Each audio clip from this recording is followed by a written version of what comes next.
Ini ya, alami aja.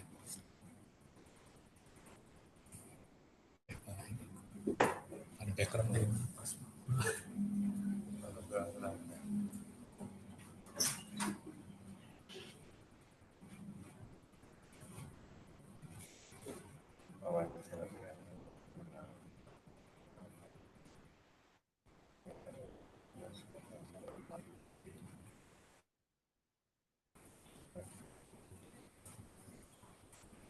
أصل عارف عندنا شعرهم في أصل علمي.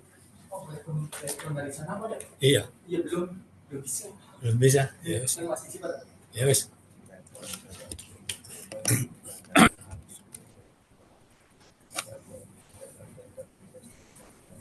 Assalamualaikum, Prof. Waalaikumsalam warahmatullahi wabarakatuh. Salam.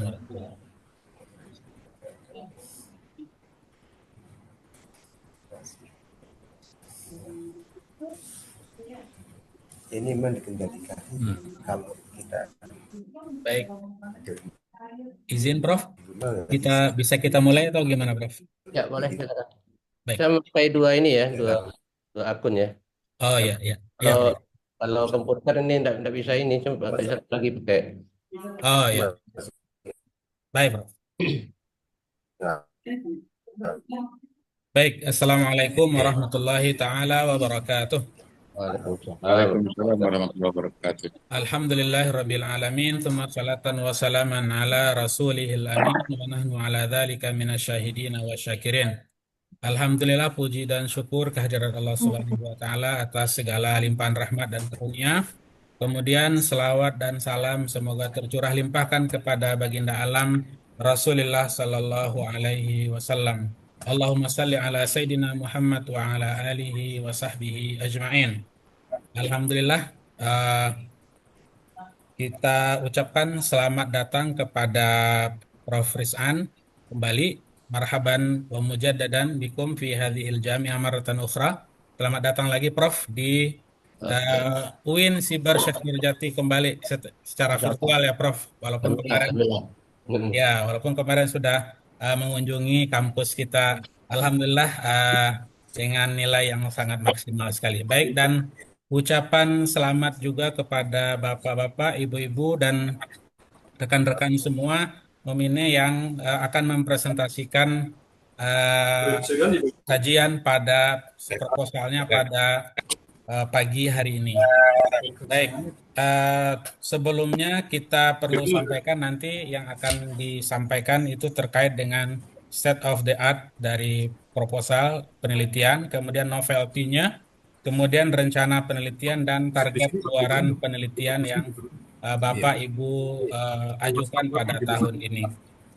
Baik, sebelumnya mari untuk lebih berkahnya kita buka sesi seminar pada pagi hari ini dengan membacakan Ummul Quran Al-Fatihah secara bersama-sama.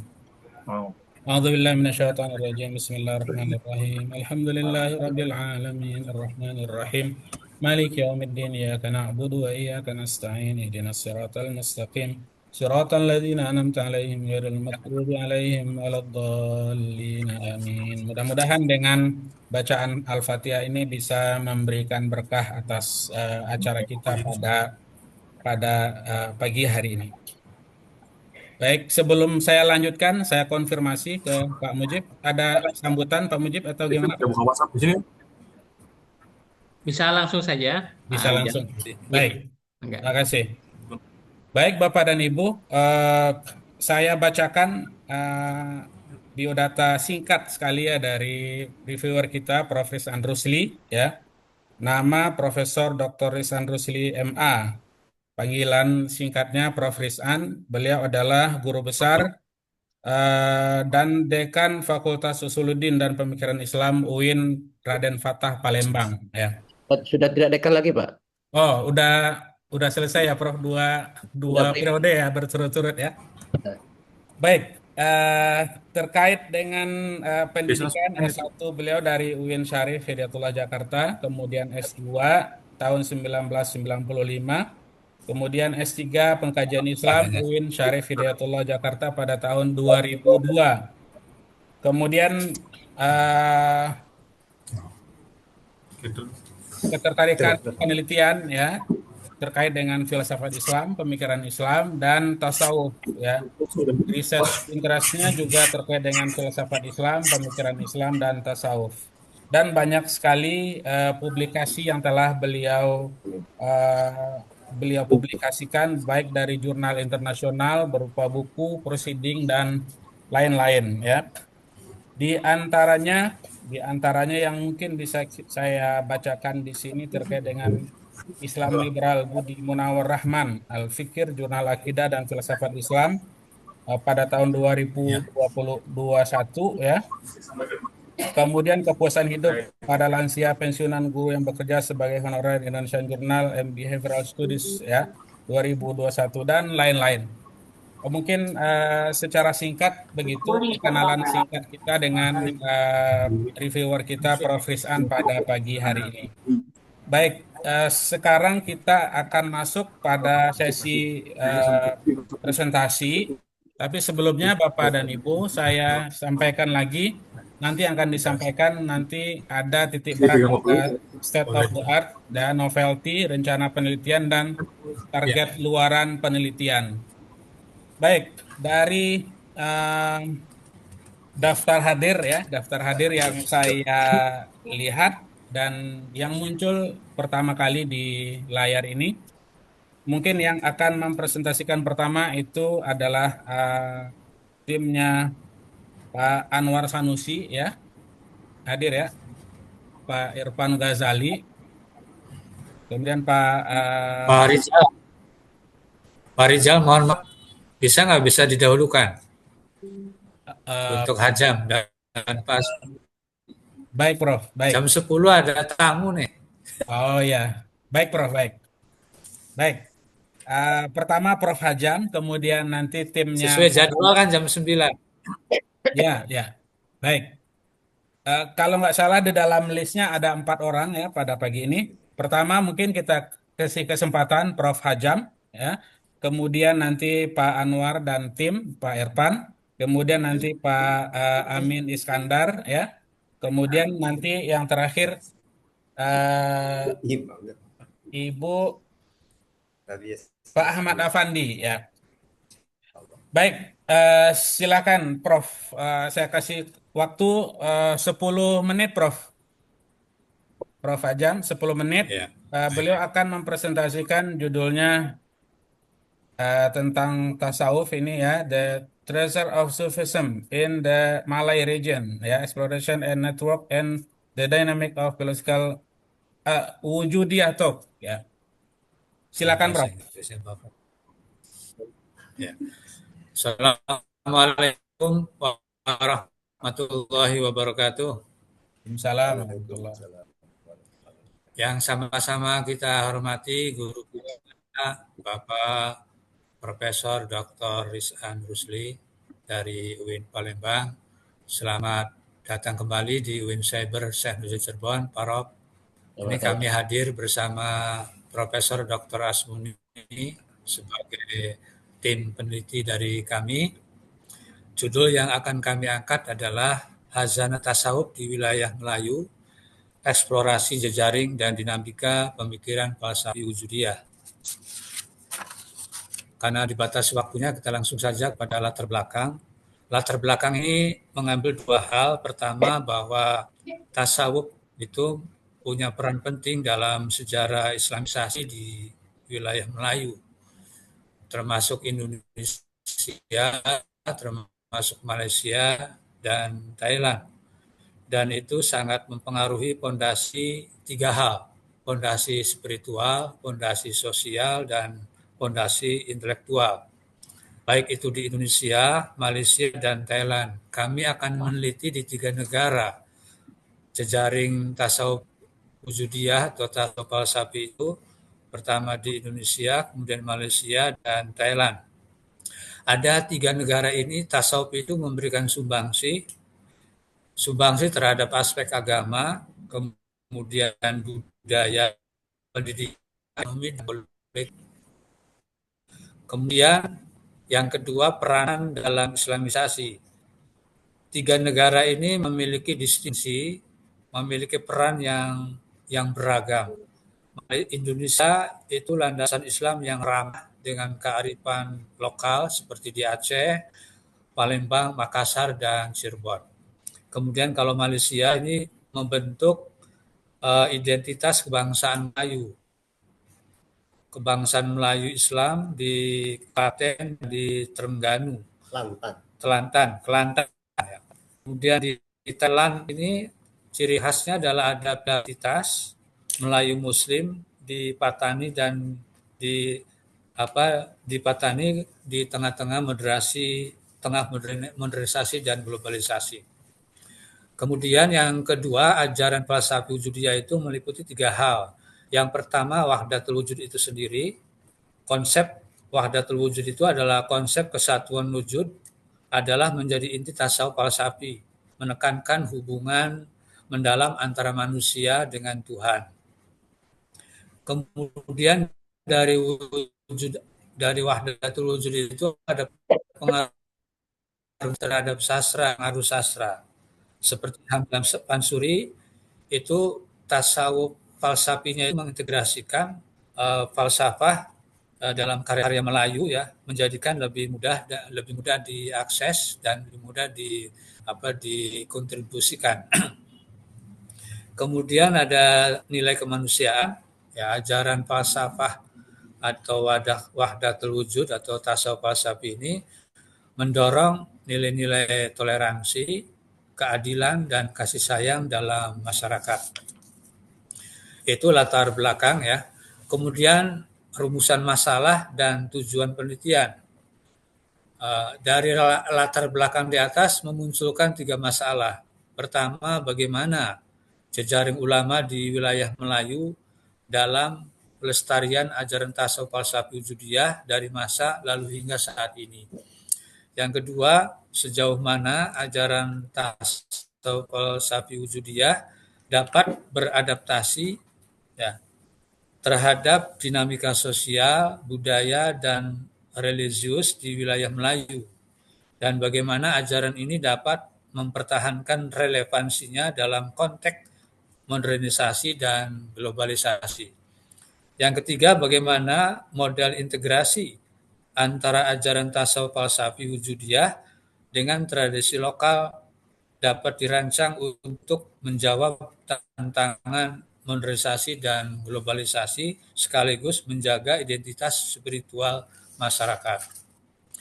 Tujuan penelitian pertama, menganalisis kontribusi jejaring ulama dalam melestarikan ajaran tasawuf falsafi wujudiyah di wilayah Melayu serta dinamika intelektual yang terbentuk dari jejaring tersebut. 2, mengevaluasi dan menganalisis sejauh mana ajaran tasawuf falsafi wujudiyah beradaptasi dengan dinamika sosial budaya dan religius di wilayah Melayu, serta bagaimana ajaran ini tetap relevan dalam menghadapi tantangan modernisasi dan globalisasi. 3, tujuannya adalah merumuskan model integrasi ajaran tasawuf falsafi wujudiyah dengan tradisi lokal yang relevan dengan konteks modernisasi guna memastikan keberlanjutan nilai-nilai spiritual tasawuf di era kontemporer. Ada 3 konsep dan teori yang relevan. Yang pertama, konsep akulturasi budaya. Yang kedua, teori jejaring sosial. Yang ketiga adalah teori filsafat wujudiyah. Kemudian metodologi penelitian, ya. Penelitian ini bersifat kualitatif, berfokus pada analisis fenomena keagamaan kompleks. 2. Pendekatan menggunakan pendekatan historis deskriptif dan hermeneutik interpretatif untuk memahami dinamika ajaran. 3. Lokasinya meliputi wilayah Melayu di Indonesia, khususnya di Cirebon, kemudian Malaysia di Kelantan, dan Thailand di Patani. Kemudian sumber dan teknik pengumpulan data. Sumber data pertama, data primer, wawancara mendalam dengan ulama, akademisi, dan praktisi tasawuf. Data sekunder, naskah klasik seperti Asrul Arifin, Syarah Al-Asyikin, kemudian literatur ilmiah, artikel jurnal bereputasi baik nasional maupun internasional, buku dan dokumen sejarah. Kemudian teknik pengumpulan data, wawancara untuk mendapatkan pandangan langsung dari pakar, studi literatur, analisis mendalam terhadap teks-teks relevan, kemudian dokumentasi, pengumpulan dan analisis dokumen sejarah dan kontemporer. Kemudian analisis data, pengorganisasian data yang terkumpul akan diatur secara sistematik untuk memudahkan proses analisis. Kemudian interpretasi, melakukan interpretasi mendalam terhadap data untuk mengungkap makna dan hubungan antara fenomena. Kemudian terakhir adalah validitas temuan.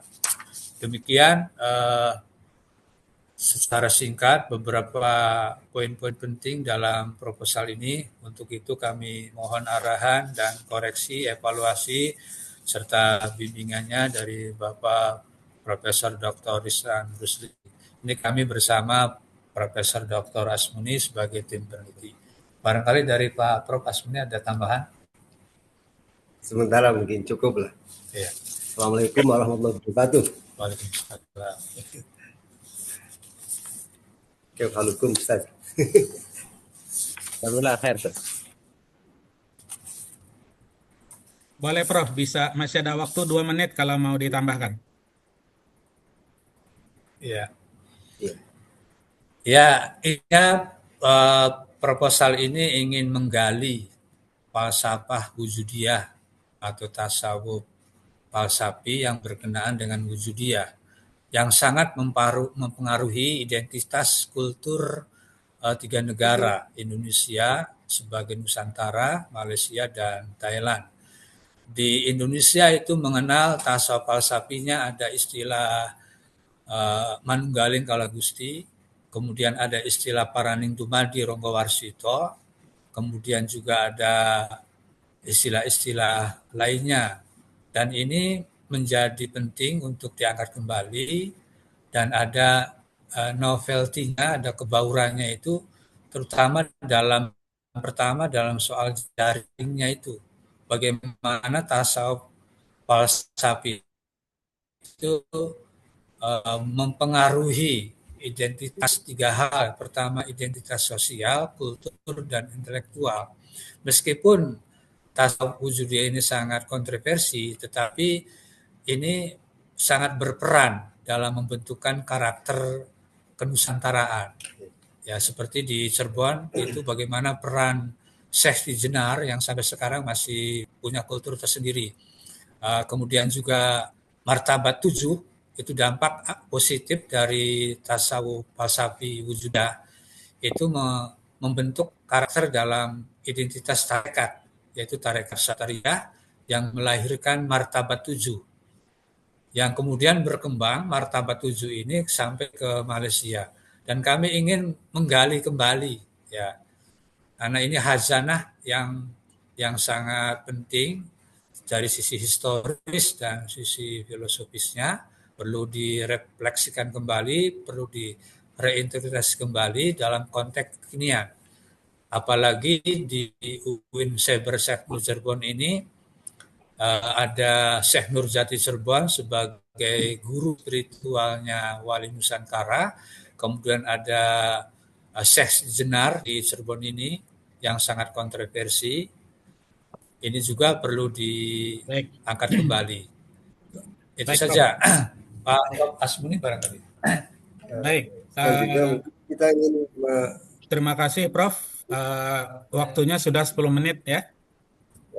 Baik, kita langsung pada catatan dan tambahan mungkin dan diskusi dengan Prof. Rizan secara langsung. Mangga, Prof, kita persilakan. Baik, terima kasih moderator atas waktu yang diberikan Pak Rizal Mahdi. Terima kasih juga kepada UIN Nurjati telah mengundang atau menempatkan saya sebagai reviewer pada penelitian pada tahun 2025 ini. Pertama, saya bersyukur jumpa lagi dengan Bapak Profesor meskipun melalui Zoom ini. Yang kedua, saya mohon izin pada senior Prof. Asmuni atas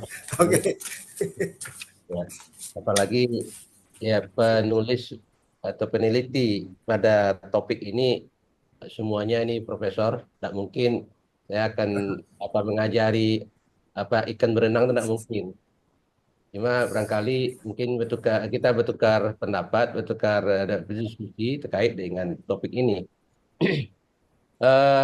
Dalam hemat saya terkait dengan judulnya The Transfer of Sufism in Malay Region, Explorating and Network and the Dynamic of Philosophical Wujudiyah Thought.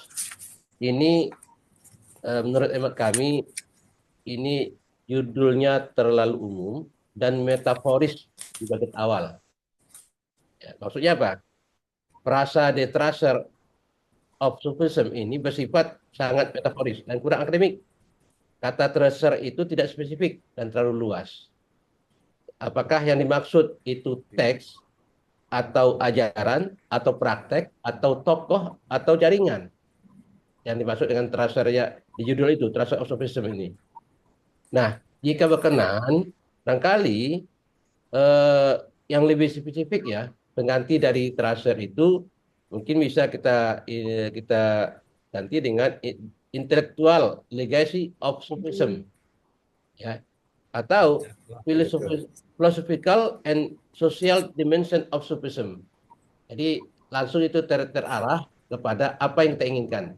Tadi saya mendengar dari apa yang disampaikan oleh Prof. Ajam, ya, yang dimaksud ini lebih kepada bagaimana pengaruh dari Wujudiyah terkait dengan perkembangan tasawuf di terutama Cirebon, kemudian di Malaysia dan Patani. Nah, jika berkenan ini langsung saja kepada apa yang diinginkan. Jadi kalau tracer ini saya pikir terlalu luas ya dalam konteks judulnya. Maka perlu difokuskan lagi. Kemudian yang kedua yang perlu kita diskusikan ada dual fokus ya yang bisa nanti akan melebar. Contohnya apa? Itu ada exploration of networks. Ini kan dimensinya historis dan sosiologis. Ya, ini nanti akan melebar nih kalau kita ungkapkan ini. Yang kedua, dynamic of philosophical wujudiyah thought, dimensi filosofis teologis. Ini akan melebar kalau nanti kita tidak hati-hati dalam mengkaji ini.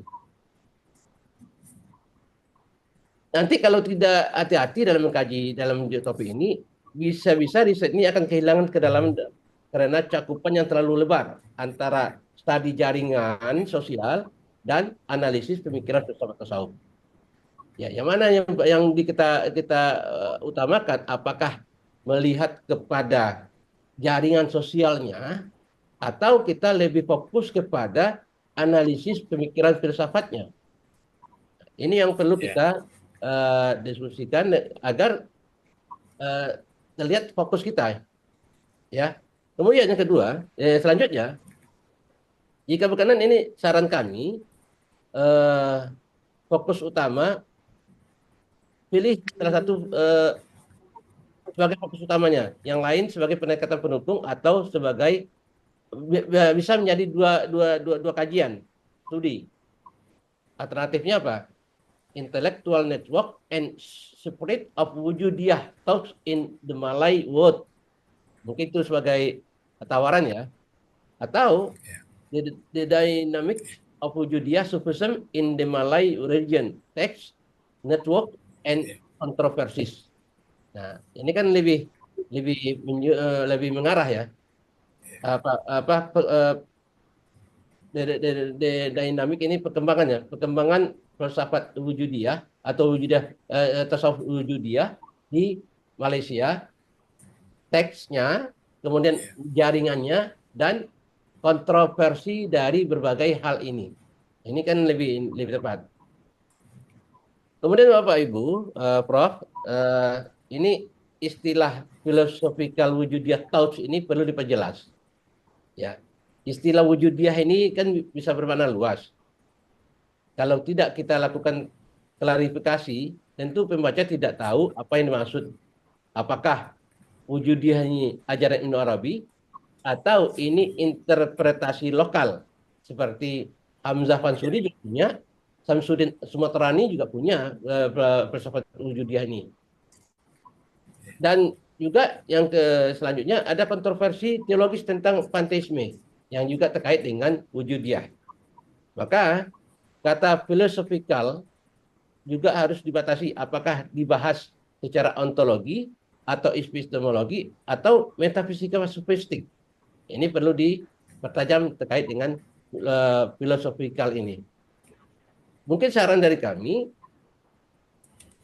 terkait dengan ini bisa saja nanti topiknya nanti kita fokus kepada philosophical ini pada localized interpretation of Ibnu Arabi thoughts atau the ontological doctrine of wujudiyah in Malay Sufism. Jadi lebih terarah kepada pemikiran wujudiyah ini wujudiyah Ibnu Arabi, atau kalau tadi di Prof. Ajam menyampaikan tadi ada Syekh Siti Jenar atau Syekh Nurjati, barangkali ini bisa dijadikan difokuskan saja pada Syekh Nurjati. Ya, jadi nanti mungkin Syekh Nurjati mungkin perbandingannya nanti di bagaimana di Malaysia dan di Patani tadi yang sebagaimana lokal yang akan dikaji itu. Apakah di Patani itu ada juga terkait dengan wujudiyah, siapa tokohnya? Kalau di Cirebon kan tadi diungkapkan oleh Prof. Ajam kan Syekh Nurjati. Kalau di Patani siapa? Kemudian di Malaysia itu siapa? Itu lebih pas untuk memperbandingkan, mengkomparasikan berbagai pikiran wujudiyah itu.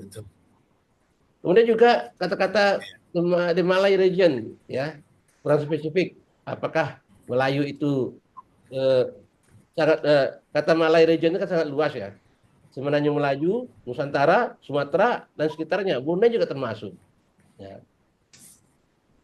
Jadi saran kami tentu tentu dibatasi sajalah wilayahnya, atau paling tidak di proposal ini di bab 1 itu diberi batasan masalah yang dimaksud dengan Malay region ini adalah ya mungkin Cirebon, Patani dan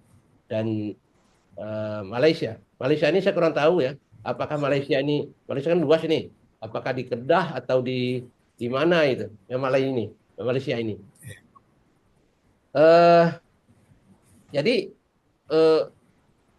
rangkuman dari apa yang kami sampaikan ini, pertama istilah metaforis tadi, tidak sofism, saran kami untuk lebih baik diarahkan kepada legasi atau tradition atau doktrin. Kemudian ada kegandaan fokus antara wilayah riset, jaringan sosial dan filsafat. Pilih yang mana, yang dominannya mana, apakah jaringan yang dilihat atau filsafat wujudiyahnya yang dipertajam. Demikian itu saja dari saya, dari Pak Rijal. Semacam ya ini tukar pandangan lah dengan sesama peneliti dan reviewernya. Demikian, terima kasih. Baik, Prof. Terima kasih, Pak. Dari Terima kasih. di Pak di peneliti. Kalau ada tanggapan silakan saja. Ya, terima kasih ya. Ya. Baik, Prof. Terima kasih banyak atas masukan-masukannya. Tadi saya banyak mencatat ada tujuan tadi ya. Mungkin Terima Prof. kasih, Prof. Hajam Ya. ya tadi sudah mencatatnya. Baik, 1 menit, Prof. Kalau ada Prof. Prof. Hajam, ada yang mau ditambahkan 1 menit? Ya,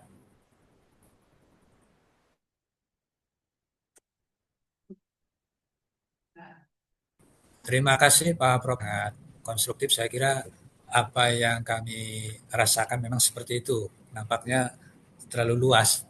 Alhamdulillah tadi sudah dibatasi beberapa hal ya, baik itu kontennya maupun wilayah yang akan kami teliti, sehingga mengerucut bahwa wujudiyah itu suhunya interpretasi dari Ibnu Arabi kemudian diinterpretasikan dalam konteks musara ya, berbanding misalnya Syekh Dijenar dengan Ibnu Arabi, kemudian kaitannya dengan apa yang ada di Patani.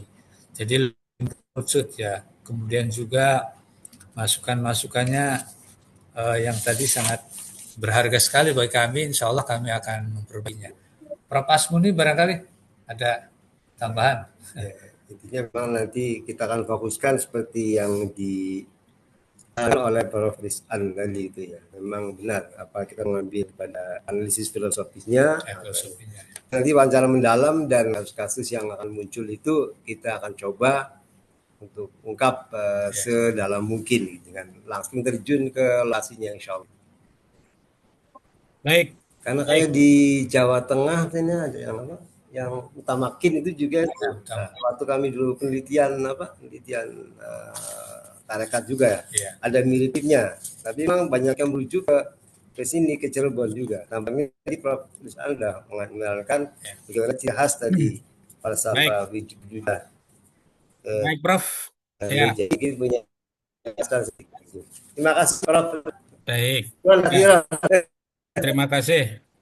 Kita sampaikan Prof. Hajam dan Prof. Asmuni yang telah menjelaskan dan mempresentasikan. Baik, eh, yang kedua, proposal yang kedua adalah eh, timnya Pak Anwar Sanusi dan di sini ada Pak Anwar, ada Pak Irfan ya. Judulnya Ta'ziz At-Ta'awun Ad-Dawli wal Bahth Al-Ilmi fi Majal Ta'lim Al-Lugha Al-Arabiyyah wa Adabiha Muqarabah Naw'iyah fi Dawi Al-Adwar Al-Thulathiyah lil Jami'at fi Janub Syarqi Asia. Baik, kita kasih waktu 10 menit sama ya, 10 menit. Nanti dimulai oleh eh, Pak Anwar, kemudian langsung dilanjut oleh Pak Irfan. Silakan, 10 menit kita mulai dari sekarang. Silakan, Pak. Baik, Assalamualaikum warahmatullahi wabarakatuh. Assalamualaikum warahmatullahi wabarakatuh. Bismillah, walhamdulillah, wala hawla wala quwata illa billah, amma ba'du. Yang sama-sama kita hormati guru saya dan sahabat saya ini Pak Prof. Rizan, dan tentunya juga teman-teman yang lain, ada Mas Mujib dan yang lainnya yang tidak bisa saya sebutkan satu persatu. Tentu menjadi sebuah kebahagiaan bagi saya sendiri dalam kesempatan yang mulia ini bisa mempresentasikan paling tidak beberapa hal berkenaan dengan rencana penelitian yang akan kita gunakan. Eh, Beberapa hal itu adalah yang pertama, ini terus terang saja berangkat dari keprihatinan kita, apalagi ketika kemudian dulu bahasa Prof. Rizan sebagai dekan yang banyak memberikan inspirasi di forum dekan. Yang ini tentu menjadi sebuah hal yang menarik yang kemudian saya coba elaboratif dalam pihak fakultas. Di tahun 2023 dan kemudian dilanjutkan dengan 2024, Prof, kita melakukan banyak kunjungan dengan beberapa perguruan tinggi di Malaysia, Thailand, Filipina, dan beberapa hal yang sekaligus juga promosi tentang bagaimana rekrutmen mahasiswa kita ke sana. Nah, dari proses itulah kemudian kita melahirkan sebuah kebijakan, yakni tentang internasionalisasi Fakultas Usuluddin dan Adab, yang sekaligus itu adalah menjadi jawaban perkin kita, perjanjian kinerja Pak Rektor artinya ada dekan fakultas sosiologi dengan Pak Rektor. Nah, ini tentu persoalan ini belum selesai dengan pertukaran mahasiswa, pertukaran dosen, baik kemudian apa namanya kajian bersama juga belum selesai. Nah, ini yang kemudian di tahun ini, tahun 2025 ini kita targetkan ada dua hal, yakni penelitian dan pengabdian, bahkan kemudian magang mahasiswa juga kita lakukan di sana. eh, Terlepas dari kata efisiensi dan alhamdulillah mungkin untuk kegiatan penelitian pengabdian dan magang mahasiswa ini kita tinggal nunggu persetujuan dari eh, pihak Seknek saja. Apakah kemudian itu disetujui? Saya pikir kalau ini disetujui tahun ini juga kita akan memberangkatkan penelitian ataupun pengabdian juga pengabdian untuk mahasiswa sehingga KKN dan magang itu akan kita laksanakan. Nah, dengan proyeksi yang tadi yang dari ikunya Pak Rektor, yang kemudian kita coba melihat, kita coba rembuk dengan teman-teman di fakultas, maka kemudian muncullah tentang rancangan program penelitian yang akan kita lakukan, yakni yang berjudul tentang optimalisasi program kolaborasi internasional di bidang pengajaran dan penelitian bahasa dan sastra Arab, konteks Tridharma perguruan tinggi di Asia Tenggara. Ini adalah langkah awal bagi kami. Karena apa? Karena bahasa dan sastra Arab atau jurusan bahasa dan sastra Arab lebih dulu memulai kolaboratif dengan mendatangkan para dosen-dosen dari luar untuk mengajar di jurusan bahasa dan sastra Arab. Nah, ini harapan kita bahwa ke depan program ini akan ditindaklanjuti dengan jurusan-jurusan yang lain. Nah, dari tema yang kita usung, tentu ada beberapa yang ingin saya sampaikan. Yang pertama berkenaan dengan tujuan. Ada tiga tujuan yang akan kita rancang. Yang pertama adalah mengembangkan model kolaboratif efektif untuk pengajaran penelitian bahasa dan sastra Arab. Kemudian yang kedua, mengatasi tantangan implementasi program kolaboratif. Dan yang ketiga adalah merancang skema kerjasama ideal berbasis Tridharma perguruan tinggi. Nah, ini tentu tujuan-tujuan ini harapan kita akan bisa terjawab dengan penelitian yang akan kita lakukan. Nah, berikutnya adalah tentang urgensi atau kebaharuan. Yang ini kita munculkan dua hal, yakni yang pertama adalah fokus atau spesifikasi pada bahasa dan bahasa Arab di Asia Tenggara yang belum banyak ataupun belum banyak dikaji dalam penelitian ini. Sementara yang kedua adalah ini pengembangan model kolaboratif, inklusif, dan berkelanjutan. Harapan kami tentu ini menjadi sebuah langkah awal yang kemudian akan ditindaklanjuti dalam kegiatan-kegiatan penelitian berikutnya. Nah, berkenaan dengan signifikansi penelitian, kita munculkan dua hal. Yang pertama adalah akademik, di mana akademik yakni mengisi gap literatur tentang kolaboratif internasional spesifik bidang bahasa dan sastra Arab di Asia Tenggara. Dan yang kedua adalah kontribusi teoritis melalui integrasi teori internasionalisasi pendidikan dan tridharma perguruan tinggi.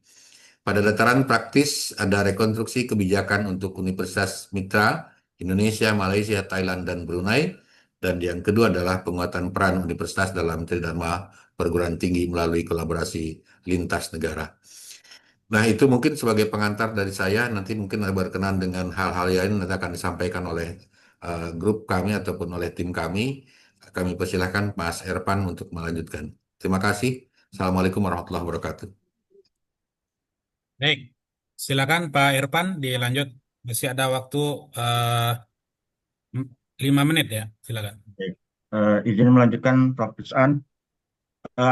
Sebenarnya kita sudah memiliki secara formal legalitas itu punya MOU dengan 7 kampus di 3 negara, yaitu di Brunei,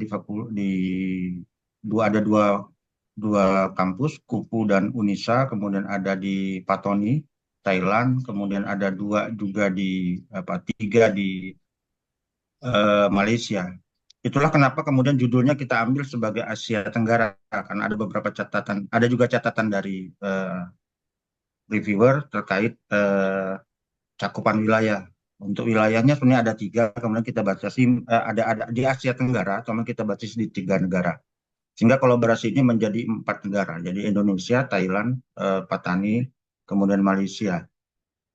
Output dari kegiatan ini sebenarnya kita ingin merancang sebuah model kolaborasi yang sudah terstruktur dan disepakati oleh ke-8 fakultas ini dalam skema dia 3 tahun ke depan. Jadi nanti untuk kegiatan yang sifatnya akademik di tataran pengajar, dosen, maka dia sudah punya sebuah program tersendiri yang disepakati oleh ke-8 kampus untuk sebuah kegiatan. Misalnya melakukan nadwah ilmiah, alamiah pada bulan berapa, kemudian mereka sudah punya rancangan itu. Kemudian nanti tataran untuk mahasiswa pun kita sudah mensepakati itu. Sehingga nanti baik masing-masing kampus nanti untuk penganggarannya juga sudah disiapkan. Jadi sehingga tidak dadakan, dan itu pun akan memberi dampak positif bagi masing-masing fakultas karena mereka sudah memiliki kesepakatan yang sifatnya internasional dan itu disepakati untuk melaksanakan kegiatan di bulan apa. Untuk basis teori kita menggunakan basis teori tentang jaringan sosial Vygotsky, kemudian nanti kita menggunakan juga penelitian teori tentang sosial dalam pendidikan. Kemudian nanti ada Tridharma juga, jadi kita elaborasikan tentang konsep tersebut. Adapun nanti untuk manhajiyah dirasiyah al-mustakhdam al-hadhihi dirasah, yakni awalan an teknik yakni jam'ul bayanat al-muqabalat, yakni kita melakukan semacam wawancara dengan para dekan, khususnya pada para prodi, khususnya prodi yang bahasa Arab, untuk kita sama-sama meyakini, bahkan nanti kita menginginkan ada konsorsium yang diawali oleh 8 fakultas ini, sehingga nanti mereka mensepakati sebuah program itu dilaksanakan pada bulan tertentu, tanggal tertentu, sehingga nanti kegiatan tersebut bisa disepakati dan direncanakan baik anggaran kemudian oleh masing-masing fakultas. Baik. Tinggal 1 menit lagi Pak Irfan. Baik. Kemudian nanti terkait dirosah analisisnya kita menggunakan studi kasus karena ini juga kaitannya di Asia Tenggara di 4 negara. Terus kemudian nanti stepnya ada 5 rancangan yang akan kita siapkan. Pertama kita akan ini untuk laporan, pertama muqaddimah, kemudian menjelaskan tentang ithar nazari, tentang teori dan landasan teori, kemudian tentang manhajiyah dirasah, metodologinya, kemudian nanti hasil di bab 4, kemudian nanti di bab 5 kita tentang khulasah atau tausiatnya. Kemudian mukharijat dirasah musammamah di kegiatan ini outputnya adalah terkait diseminasi, pertama diseminasi di forum akademik internasional, khususnya nanti kita akan mendiseminasikan juga hasil forum ini pada forum fakultas yang sudah kita kunjungi. Nanti kita akan laporkan hasilnya secara online. Kemudian nanti ada hasil berupa artikel ilmiah di jurnal yang berafiliasi ke WOS atau nanti ke Scopus kalaupun kita bisa. Minimal kita memasukkan penelitian ini di jurnal WOS. Itu aja yang bisa kami sampaikan. Nanti penelitinya ada 4. Pertama sebagai leadernya Pak Anwar Sanusi, kemudian saya sebagai anggota dengan Syahrizal, kemudian nanti ada mitra dari University Malaya Malaysia, itu Dr. Hanan Najis Soleh sama. Itu saja. Mohon arahan dan tanggapan dari Prof. Is'an terkait ini hingga memperkuat proposal yang akan kita buat dan kita rancang ke depannya. Azamin Ustaz. Assalamualaikum warahmatullahi wabarakatuh. Ya. Kita langsung saja, mangga Prof. Silakan Prof. untuk sesi diskusi kita pada proposal yang kedua ini. Kita persilakan. Baik, terima kasih Prof. Anwar dan Pak Arfan.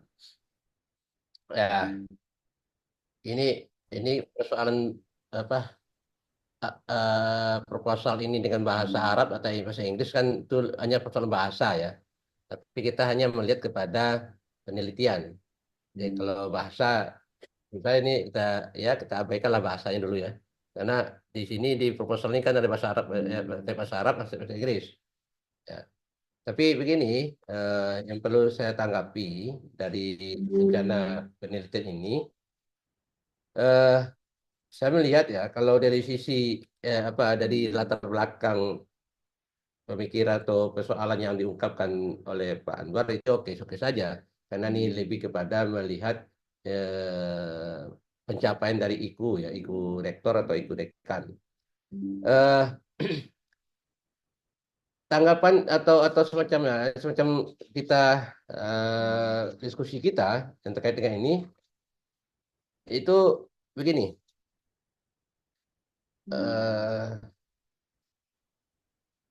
Mana ya? Bentar dulu saya lihat dulu ya.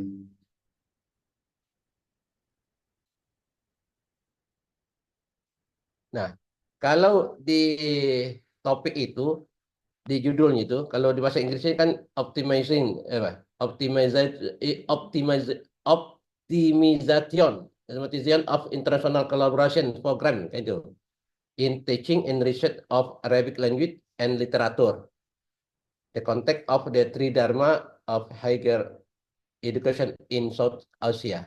Itu kalau bahasa Arabnya, bahasa Inggrisnya itu. Tadi kalau bahasa Arabnya tadi sampaikan ta'zir ta'awun ad-duwali ya. Wal bahsu al-ilmi fi majal ta'limil lughatil arabiyyah wa adabiha. Muqaranah apa ini? Nau'i fi Mukorab. muqaranah nau'iyah fi daw'il adwar ya. Di Junubi Syarqi Asia. Gini. Ini kalau dari sisi topiknya, ini kan panjang nih, dan kompleks nih. Dari topik ya, judul dari proposal ini terlalu panjang dan sangat kompleks sekali. Kenapa? Karena judul ini terdiri dua klausa besar yang menyulitkan pembaca secara cepat.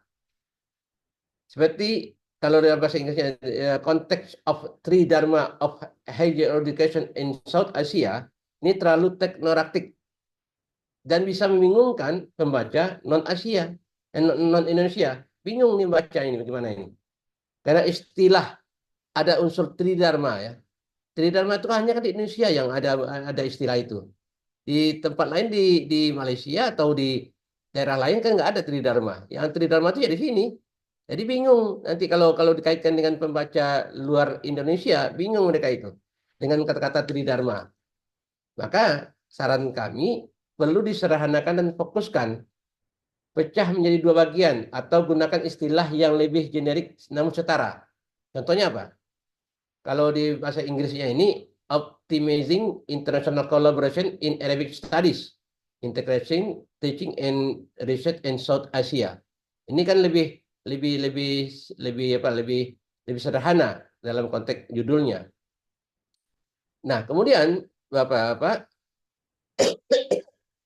istilah tridharma ini kurang dikenal di konteks internasional. Ya tridharma ini hanya di Indonesia saja. Karena istilah tridharma perguruan tinggi atau perguruan tinggi kasus Indonesia. Sehingga pembaca internasional, apalagi tadi ada keinginan untuk dipublish di jurnal WUS atau Scopus, ini kan bingung. Tridharma itu apa sih? Di mereka itu tidak ada istilah itu. Ya, sehingga bisa mengalami kesulitan dalam memahami jika tidak ada penjelasan.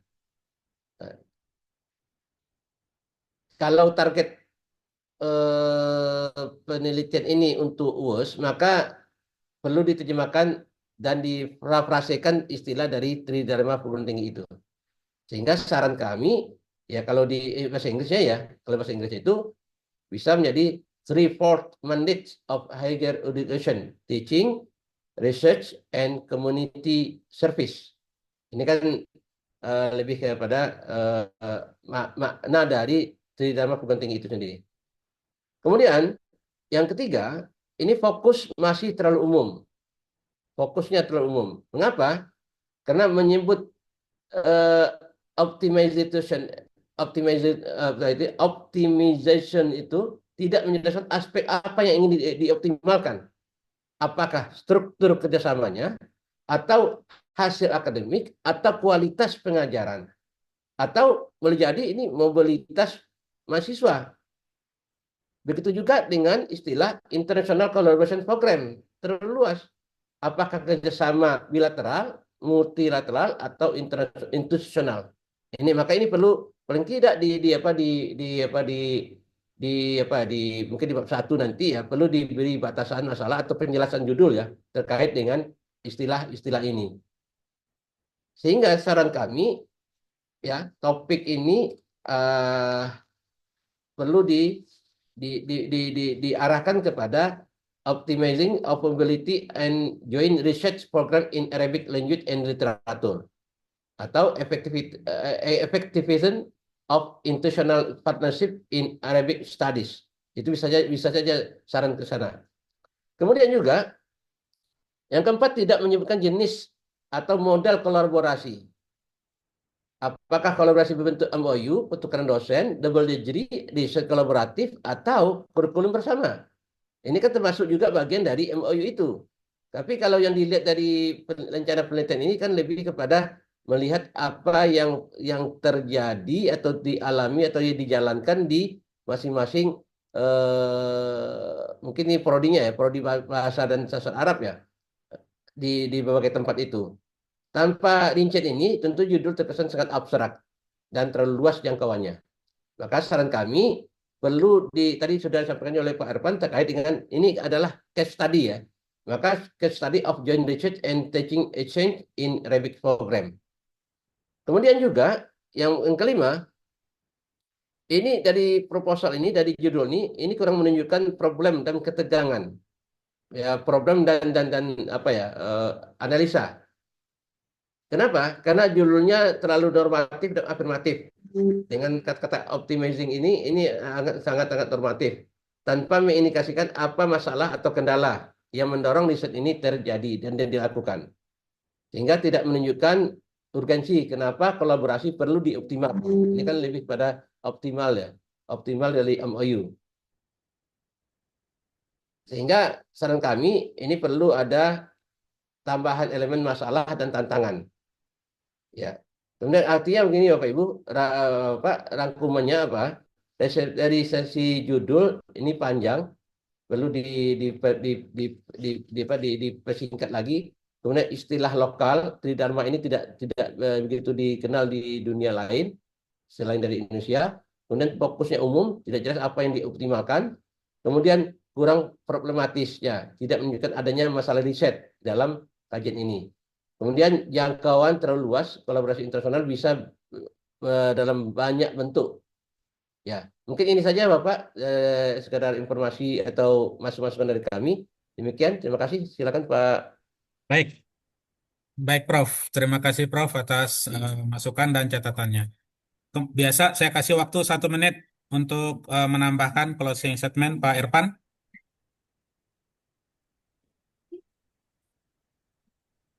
Atau Pak Anwar?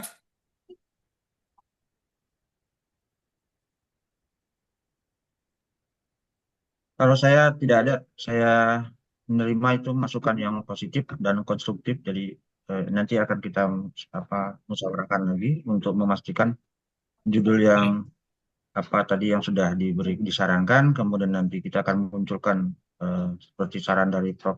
Is'an terkait problem riset yang mungkin berpotensi untuk menjadi sebagai bahan dari penelitian kita. Itu saja. Baik, baik.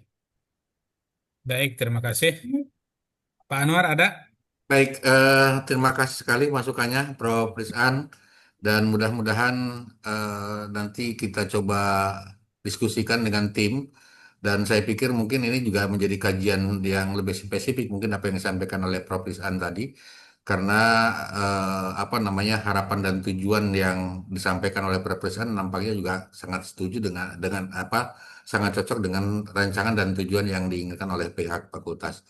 Itu saja, terima kasih Prof. Rizan. Baik. Baik, terima kasih. Kemudian kita masuk ke proposal ketiga ya. Disampaikan oleh ketuanya Ibu Umayyah. Kemudian ada peneliti lain Kamal Abdul Aziz, Ibrahim Hasanin, kemudian ada Amin Iskandar. Judulnya تعزيز مفهوم وسطية الإسلام وتطبيقاتها في الواقع المعاصر دراسة مقارنة بين وزارة الشؤون الدينية في Indonesia والأزهر الشريف في مصر. Silakan Pak Amin yang akan mempresentasikan, waktu biasa 10 menit ya. Silakan.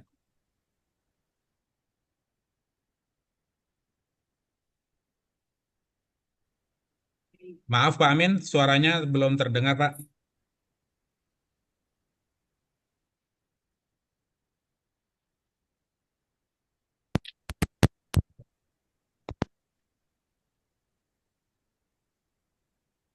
Belum, suara belum. Belum Pak Amin, maaf, belum terdengar suaranya.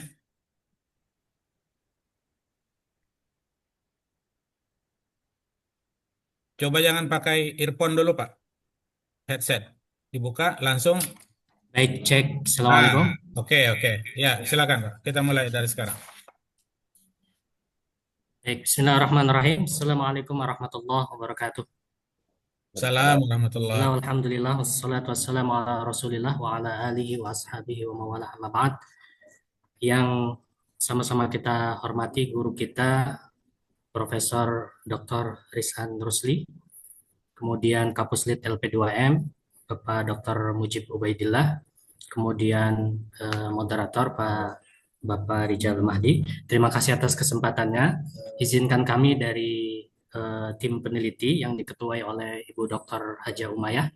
Mohon maaf Prof bahwa Bu Umayyah ini izin untuk presentasi karena dalam kondisi sakit. Mudah-mudahan beliau lekas sembuh. Mewakilkan kepada saya sebagai tim peneliti.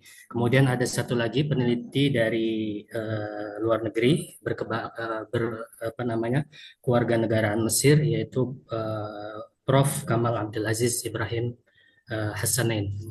Baik, tema atau judul yang kami angkat yaitu Ta'ziz Mafhum Wasatiyatil Islam wa Tatbiqatiha fil Waqi' al-Mu'asir.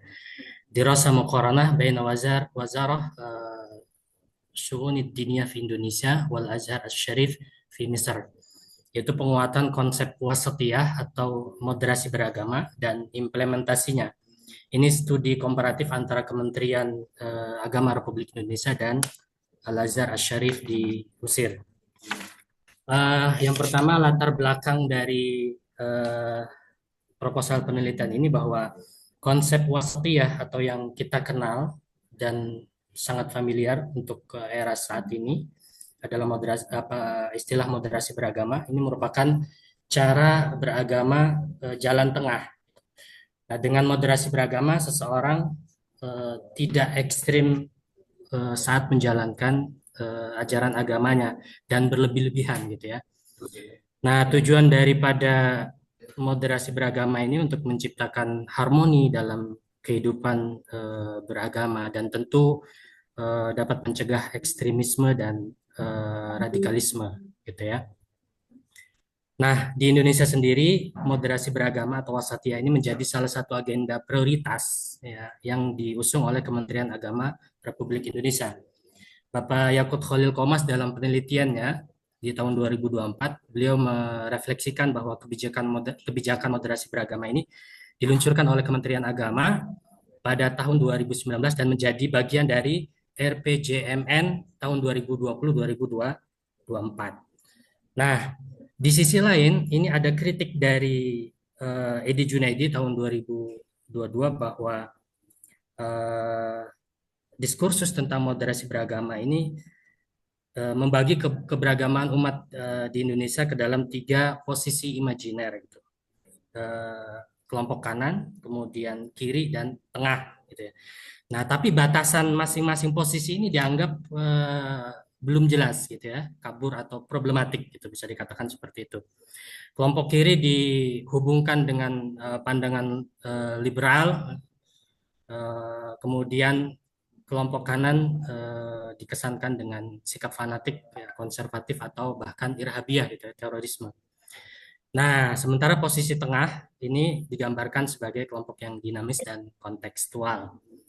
Nah, dalam hal ini Universitas Al-Azhar Mesir sebagai salah satu lembaga pendidikan tertua dan tentu berpengaruh ya di dunia Islam ini kita kenal telah telah menjadi benteng pertahanan bagi penyebaran Islam yang moderat atau wasatiyatul Islam, gitu ya.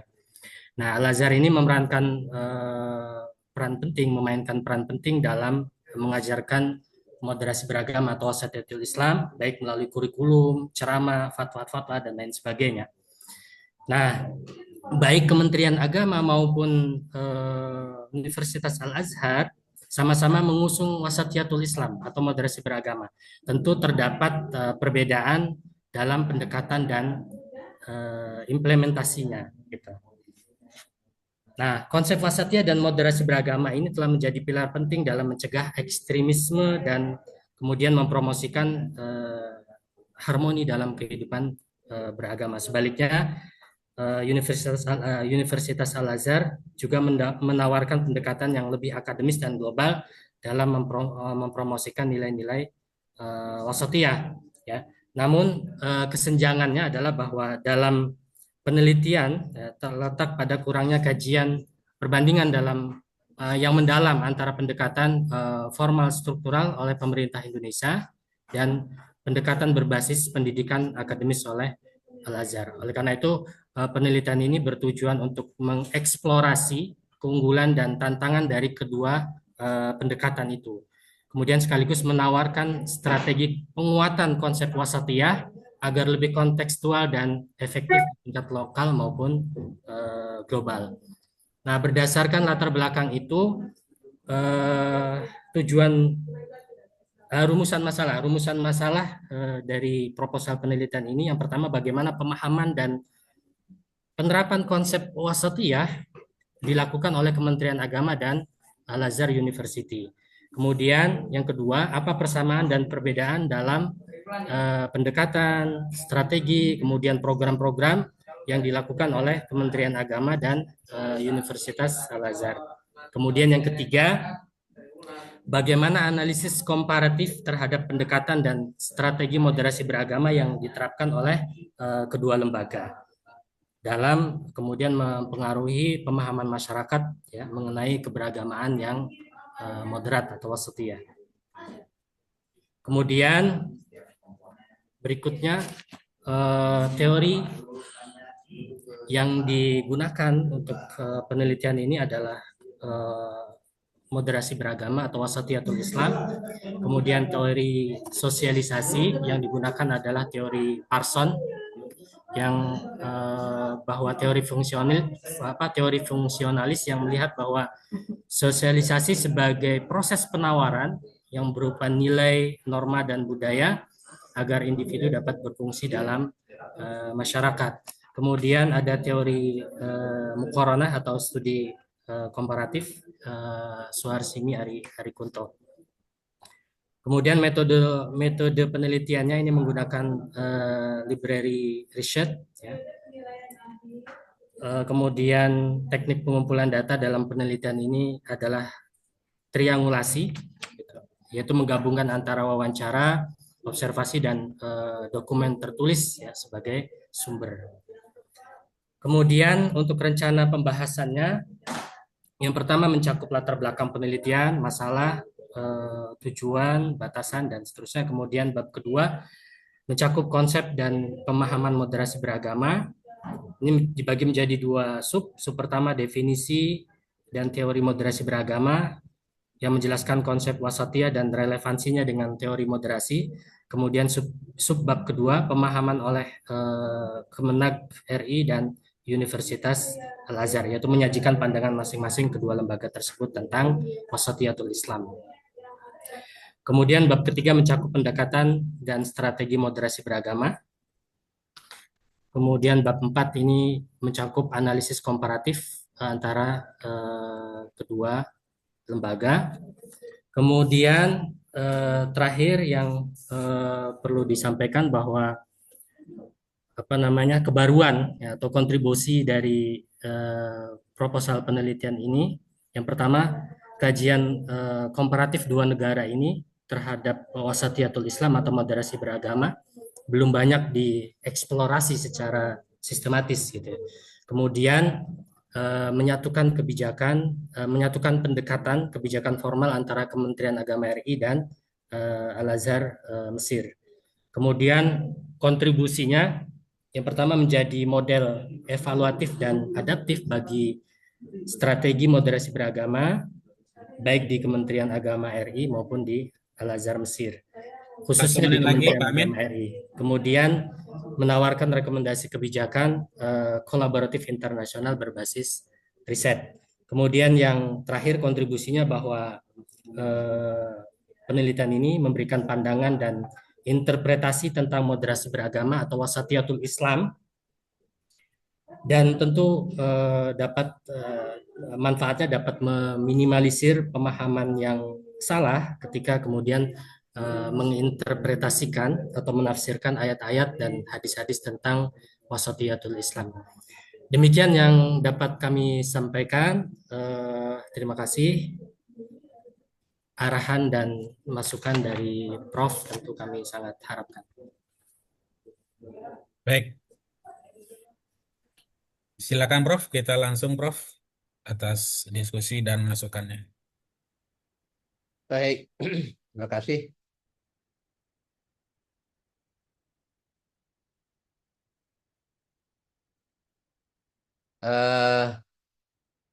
Ini penelitian ini mengarah kepada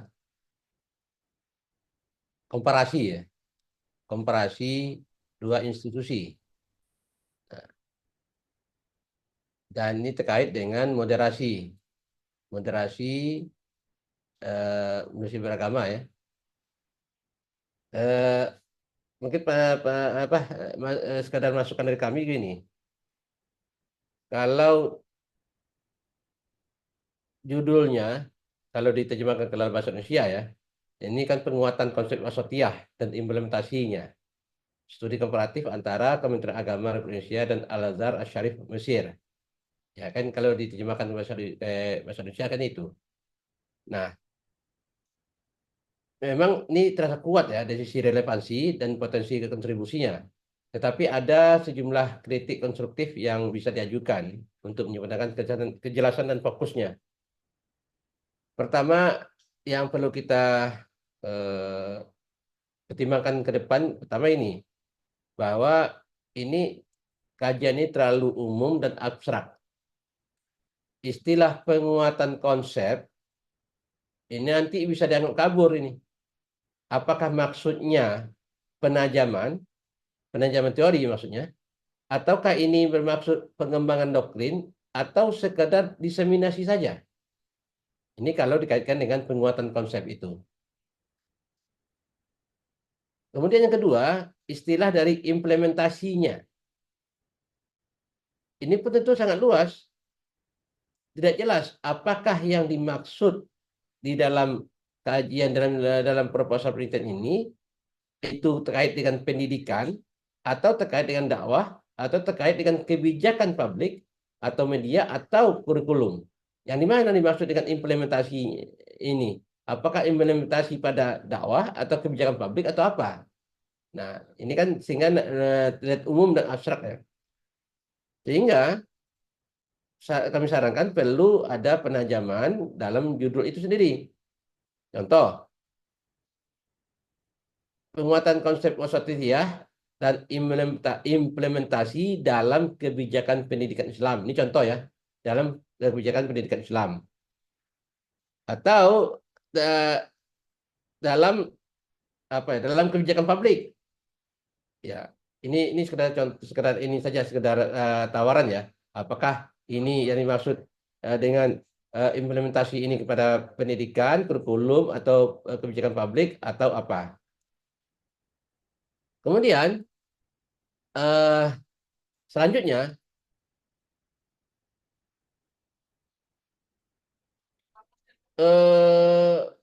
belum terlihat masalah atau konteksnya. Kenapa? Karena judul tidak mensyaratkan masalah apa yang sedang dihadapi oleh masing-masing institusi terkait dengan wasatiyah. Apakah perbedaan strategi atau efektivitas kebijakan atau respon masyarakat terkait dengan kebijakan-kebijakan yang diambil oleh dua institusi ini. Maka saran kami perlu ada tambahkan elemen kontekstualnya, misalnya dalam menghadapi radikalisme keagamaan. Tadi kan Pak Amin tadi juga sekilas juga mengungkapkan terkait dengan radikal itu. Apakah penelitian terkait dengan wasatiyah ini atau moderasi ini dalam konteks untuk menanggapi radikalisme keagamaan? Nah, selanjutnya, ini menurut kami perbandingan ini kan komparasi antara Kementerian Agama dengan Al-Azhar Syarif, ya. Ini ada dua institusi yang menurut kami berbeda. Kalau Kemenak RI ini adalah lembaga negara dengan fungsi administratif dan politik, sedangkan Al-Azhar adalah lembaga keilmuan dan keagamaan bersejarah dengan otonomi akademiknya. Dan tentu ini menimbulkan kritik ya dari sisi epistemologi dan metodologis. Apakah keduanya betul-betul sebanding atau sebanding untuk dikomparasikan? Karena satu sisi Kementerian Agama ini pemerintahan, sisi lain kalau yang Al-Azhar Syarif ini kan lembaga perguruan tinggi. Nah, yang berbeda, tentunya berbeda antara pemerintah dengan otonomi keilmuan pada perguruan tinggi. Sehingga perlu apa yang dimaksudkan perlu diperjelas ya alasan pemilihan dua faktor ini dan bagaimana kategori perbandingannya.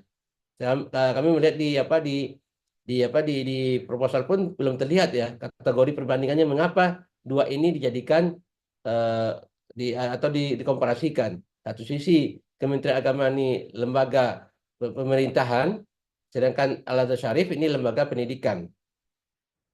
Kemudian dalam hemat kami proposal ini juga tidak memperlihatkan dan menunjukkan terkait dengan objek atau unit analisisnya. Mengapa? Karena di sini tidak terlihat ya analisis spesifiknya. Apakah kebijakan atau kurikulum atau narasi keagamaan atau praktek sosial atau dokumen resmi. Yang mana yang perlu ditampilkan? Kalau melihat dari kacamata Indonesia, moderasi beragama ini dalam konteks keberlakuannya kan baru beberapa tahun ini. Sejak masa setelah ini kan Menteri Agamanya Lukman Saifuddin Hakim, Hakim Saifuddin. Paling ya baru kan kalau di rata-ratakan ini baru 5 tahun, ya. Tetapi kalau dalam konteks pelaksanaannya saya melihat ini sudah lama. Moderasi ini bukan pada 5 tahun terakhir ini, sudah lama ini. Dan itu tidak hanya di Kementerian Agama, tapi dalam kehidupan masyarakat sudah ada terkait dengan ini. Dengan keberadaan FKUB itu kan dalam konteks moderasi beragama juga, Pak. Kemudian sehingga saran kami bila mungkin tambahkan unit analisis atau batasan, misalnya studi komparatif atas dokumen kebijakan. Barangkali di Indonesia sudah ada kebijakan, di Al-Azhar Syarif ada kebijakan terkait dengan wasatiyah ini. Ini perlu dilihat. Atau dokumen kebijakan atau strategi dakwah. Kemudian yang kelima, ini sebetulnya ini kurang apa ya? Tidak penting juga, tapi ini judulnya kurang menarik gitu. Dan berat. Tentu bisa disederhanakan dan dibuat lebih tajam untuk menarik pembaca. Contohnya apa? Moderasi Islam dalam kebijakan, perbandingan strategi Kemenak RI dan Al-Azhar Syarif. Ini kan lebih simpel dan lebih pendek dan lebih menarik. Atau menimbang wasatiyah antara Indonesia dan Mesir. Telaah komparatif atas Kemenak dan Al-Azhar Syarif. Itu kan lebih pendek ya, lebih tampak komparasinya dibandingkan dari topik yang ditampilkan yang diusulkan tadi. Ringkasannya begini, dari sisi aspek kejelasan fokus ini terlalu umum. Apakah penguatan dan implementasi? Tentunya caranya agar lebih spesifik, apakah pada kebijakan dakwah atau kepada pendidikan atau kurikulum atau dan lainnya. Dalam masalah penelitian tidak terlihat masalah atau konteks empiris. Tentu ditambahkan dalam konteks tadi disampaikan menanggapi radikalisme atau menyebatati berbagai hal terkait dengan politik identitas. Kemudian juga terkait dengan keseimbangan komparasi antara Kemenak dengan Al-Azhar, ya, yang berbeda karakter. Tentu perlu diperjelas nanti di apa di seandainya masih tetap dua ini diperjelas kerangka komparatif yang jelas. Kemudian dari sisi aspek objek analisisnya perlu diperjelas dengan melihat kepada analisis kurikulum atau doktrin atau media. Kemudian dari sisi judul ya, perlu direkonstruksi lagi, dirubah lagi kepada yang lebih simpel seperti yang kami ucapkan tadi, seperti moderasi Islam dalam kebijakan atau moderasi Islam dalam pendidikan atau apa ya, kajian Mesir dan Indonesia. Itu saja dari kami, Pak Rijal. Terima kasih, Pak Amin. Baik. Sudah. Terima kasih Prof atas masukannya dan saya kasih kesempatan 1 menit Pak Amin kalau ada closing statement.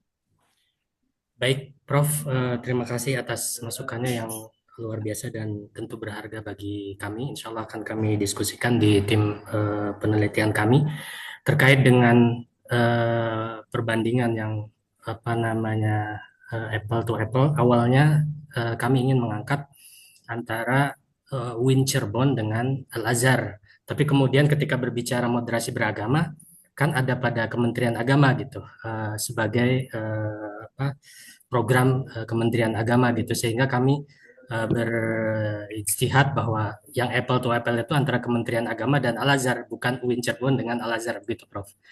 Sekali lagi terima kasih atas saran dan masukannya.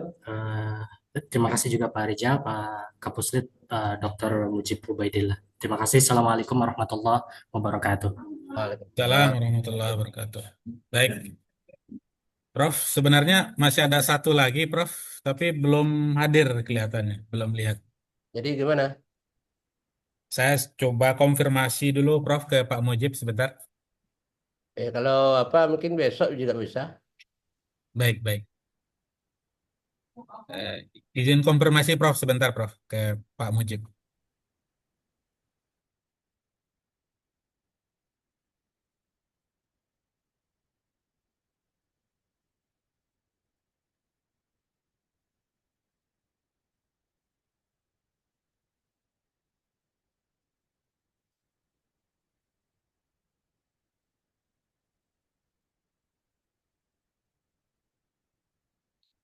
Baik, nanti mungkin kita cukupkan sesi pada pagi hari ini. Nanti yang bersangkutan nanti bisa kontak pusat LP2M, insya Allah.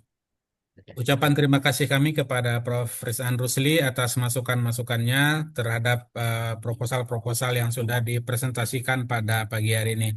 Kita harapkan para teman-teman yang sudah mempresentasikan dan mendengar tadi beberapa catatan yang sangat banyak dari Prof. Rusli, Rizan Rusli, agar nanti merevisi dan melengkapi catatannya. Mungkin dari saya sebagai moderator eh, sampai di sini sekali lagi ucapan terima kasih yang sebesar-besarnya kepada Prof. Rizan Rusli. Kita tutup dengan doa kafarah. Subhanakallahumma wa bihamdika asyhadu an la ilaha illa anta astaghfiruka wa atubu ilaik. Demikian eh, dari saya. Ada closing statement, Prof? Ya apa ya? Ya ini kan kita ini kan sekedar tukar pendapat ya Ya. dengan kawan-kawan ya. Ya jika apa diperkenankan untuk direvisi monggo, kalau tidak ya tidak ada masalah. Insya Allah direvisi lah, Prof. Tidak ada masalah. Ya mudah-mudahan ya. Ini kan Ya, lebih Prof. penyempurnaan saja ya. Itu saja, terima kasih. Baik, demikian pertemuan kita pada pagi hari ini. Kita tutup. Assalamualaikum warahmatullahi wabarakatuh. Waalaikumsalam. Makasih banyak, Prof. Terima kasih, Prof. Oh ya, makasih ya. Terima kasih Terima kasih. semuanya. Iya. Pak, Assalamualaikum warahmatullahi wabarakatuh. Salam wabarakatuh. Terima kasih Pak Amin, Pak Irfan, Pak Rekan. Terima kasih, Prof. Terima kasih Pak Rijal ya. Saya Mari, izin Pak. pamit ya. Mari, Prof. Iya, Prof. Saya izin live ya. Mari. Iya, Prof. Ayo. Assalamualaikum.